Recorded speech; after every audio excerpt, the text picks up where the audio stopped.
Welcome to 10 Days of Empowered Eating. As we kick off 2023, we are building our skills strong to stand on this empowered eating platform.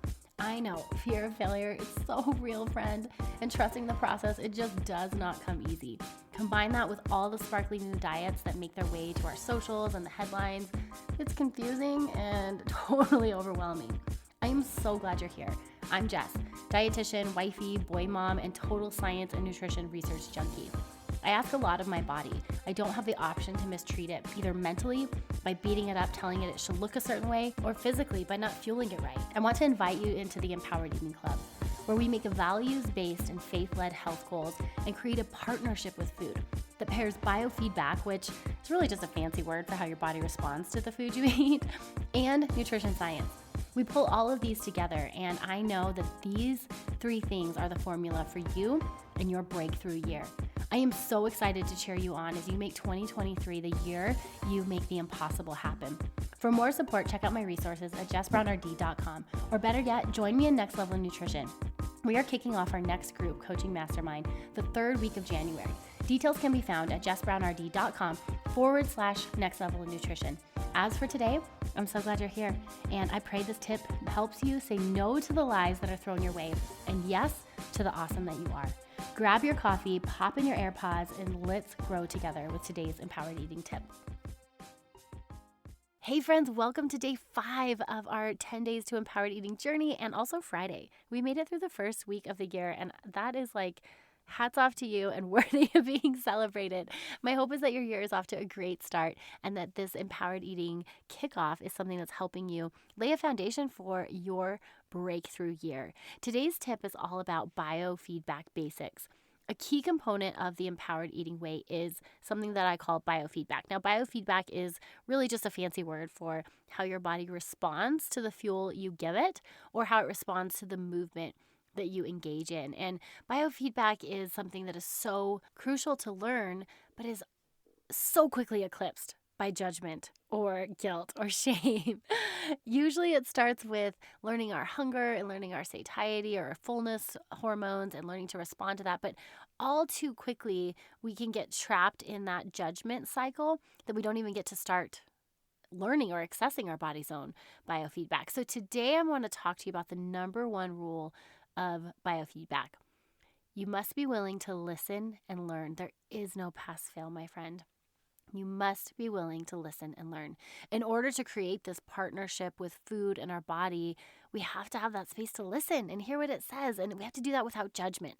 I got to tell you guys this example. This was the best example I've had in all of my 15 years in working with clients. I had a client who loved having cereal for dinner. It was her favorite food.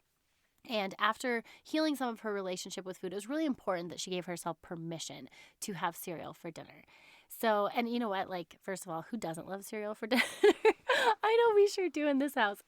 But there are so many things that can come up with this. Like, I shouldn't have cereal for dinner. It's too high in carbs. It's too high in sugar. There's not protein.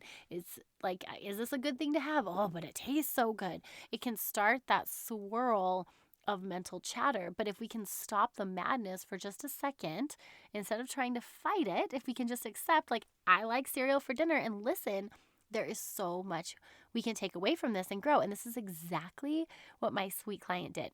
So I love this story. She actually had cereal for dinner, and she gave herself that permission. It was a hard day. It tasted great. She did it. She said it tasted awesome. But what she noticed is that once she was able to set down the guilt and shame and be in the moment and taste the cereal, she enjoyed it for the time, but she noticed the next morning she woke up feeling tired and sluggish. Instead of jumping back into that space of guilt or shame and saying, like, you shouldn't have had that cereal, she just said, you know what? This is what I observed today. I'm going to try it a couple more times and see what happens. So she did it again. She had cereal for dinner again and noticed the same thing. Woke up the next day feeling sluggish and tired, and a third time. What was so cool about this is that she gave herself space to have like trial and error, and she listened. And because she was able to maintain a posture of curiosity instead of judgment, she learned so much from this, and she connected with her body's biofeedback. The coolest part is that because she was able to identify her body's response to the cereal, she completely changed her narrative around cereal. It was not that she couldn't have it. In fact, she said, I can have cereal for dinner anytime I want, but I have to think through if it's something that I truly want to do, because what do I have coming up the next day? What kind of energy level do I need the next day? So I can have it, but is it something that I truly want to choose? Biofeedback is such a beautiful tool, friends.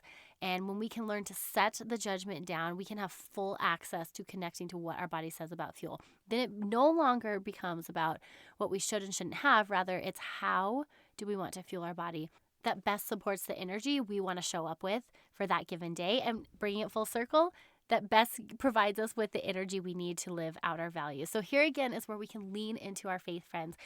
We can rest assured that our body will be okay, even if we have cereal for dinner 3 nights in a row, because God made our body and it is more resilient than we will ever be able to give it credit for.